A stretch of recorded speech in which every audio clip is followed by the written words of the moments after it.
Welcome to the Real Estate Espresso Podcast, your morning shot of what's new in the world of real estate investing. I'm your host, Victor Menashe. Today is the Book of the Month episode. On the first day of each month, we review the Book of the Month. In order to be considered for Book of the Month, the book has to meet a very simple criteria. It has to be impactful enough that it will either change your life or your perspective on the world.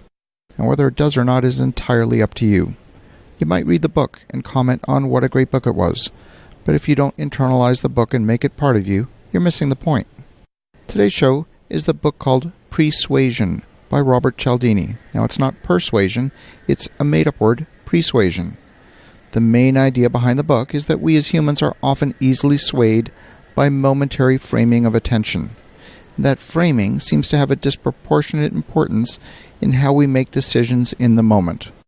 The author spent many years understanding the process of influence, attending training classes on sales technique, shadowing sales professionals on their sales calls, and observing what made some salespeople disproportionately more successful than their peers.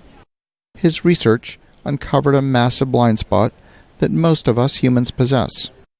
What happens in the moment before we're asked to make a decision has a disproportionate impact on the decision.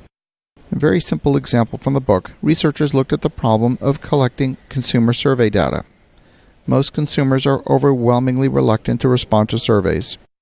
In an effort to get better data, or in fact to get data at all, you sometimes encounter people in shopping malls or the supermarket holding a clipboard asking for a few minutes of your time to answer a quick survey. Some surveys offer a free gift, or essentially a bribe, albeit an ethical bribe, to get you to answer a few questions. A bigger, more enticing gift surprisingly has little impact on the response rate of the survey. Researchers found that about 29% of people approached would agree to participate in the survey. This is a significantly higher response rate than you might get if you requested a survey, say, by email. But here's the surprising fact. When shoppers in the supermarket or the shopping mall were asked a simple question, "Do you consider yourself a helpful person?" almost all respondents said yes. And then when they were asked a second question to help with a few minutes to respond to a survey, the percentage who agreed to respond to the survey jumped to 77%. That's a remarkable outcome. What is it about the question, "Do you consider yourself to be a helpful person?" that compelled the majority of people to respond to the survey, compared with those who were simply asked to participate in the survey directly? When people who were asked to participate in a taste test of a new product, the affirmative response rate jumped dramatically again when shoppers were asked another simple question. Not only that, 2/3 of respondents declined to give their email address.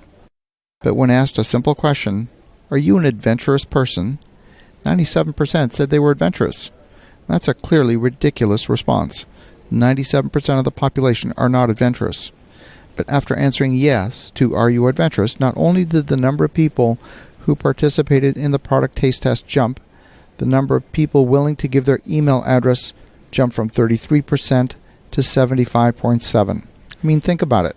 Some stranger walks up to you in a mall and asks for your email address. Are you going to give out your email address? And the data says that 75% of the time, you will give your email address if you're asked if you're adventurous as a framing question. You probably have no idea that you were even open to being influenced in that way.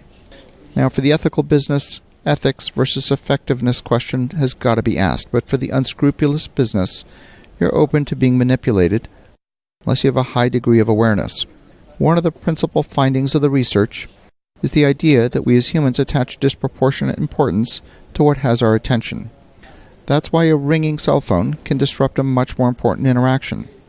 The news media isn't necessarily the best at influencing us about what we should think, but they're very good at having us determine what's important for us to think about. For example, the issues on the political agenda. How important was the president's latest comment on Twitter? The national dialogue gets dominated by what the media are telling us is important. There are other stories that are more important that don't get airtime for a variety of reasons. Some are too complex to put on TV.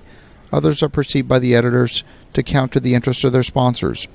In some case, there's political bias. Whatever the reason, the media may not necessarily convince you of a point of view, but they're absolutely effective in influencing what you pay attention to.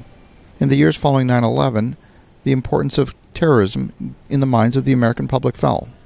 The exception was near the anniversary of 9/11. At those times, the story was in the news, and the importance to member the public rose. After the anniversary date, the importance fell. Seeding the dialogue prior to having the dialogue seems to have a disproportionate influence on what people pay attention to. So if you haven't read Presuasion, I would recommend you read it and wake up to how you're being influenced in ways that you're probably not aware of. Have an awesome rest of your day. Go make some great things happen. We'll talk to you again tomorrow.